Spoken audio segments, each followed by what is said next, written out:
वृंदावन पहुंचे, एक आश्चर्य देखा। एक वृक्ष के नीचे एक युवती स्त्री बैठी है, जवान है युवती, लेकिन उसकी दोनों तरफ में, उसकी गोद में दो वृद्ध लेटे। कोई पंखा से हवा कर रहा, कोई पानी पिला रहा, वो रो रही है। नारद जी बता रहे, कोई आंसू पोंछ रहा पर वो रो रही है।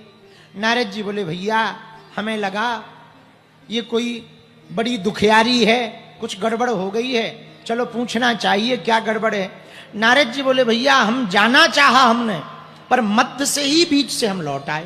बोले हमको लगा हम जाएं और कहीं वो कह दे, ए बाबा जी यहां सब स्त्रियां स्त्रियां हैं, तुम्हें क्या लेना देना, हमारे समूह में तुम क्या कर रहे, चलो इधर से। तो बोले बुरा लगेगा।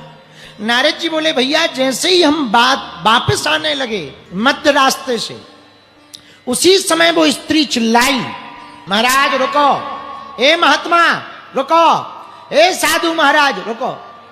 साधुओं के तो दर्शन करने मात्र से दुख भाग जाता, और आप बीच से क्यों वापस जाने लगे, वापस आओ।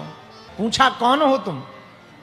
उस स्त्री ने अपना परिचय दिया, महाराज मेरा नाम भक्ति है, ये जो दोनों वृद्ध लेटे हैं मैं इनकी मां हूं, ये दोनों मेरे बेटे हैं, एक का नाम ज्ञान है, दूसरे का नाम वैराग्य है। मां जवान है, बेटा वृद्ध है। बताओ कितना विचित्र, कितनी विचित्र बात है।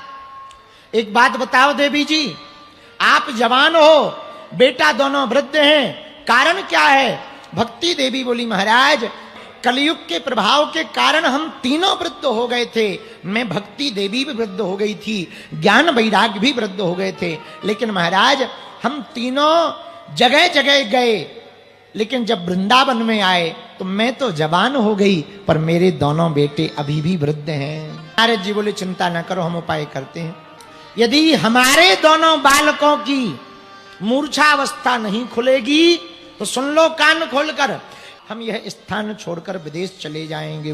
तो नारद जी बोले, देवी आप विदेश मत जाना, यदि आप भी विदेश चली जाओगी तो भारत में कौन रहेगा, तुम मत जाना, हम उपाय करते हैं। नारद जी बोले, भैया हमने दोनों को ठीक करने के लिए जितनी चूरन चटनी जानते थे सब लगा दी, गीता पाठ पढ़ा, जल पिलाया, पर दोनों की मूर्छा अवस्था नहीं खुली। उसी समय आकाशवाणी हुई, नारद जी आप यदि दोनों बालकों की मूर्छावस्था को खोलना चाहते हो तो सत्संग करो।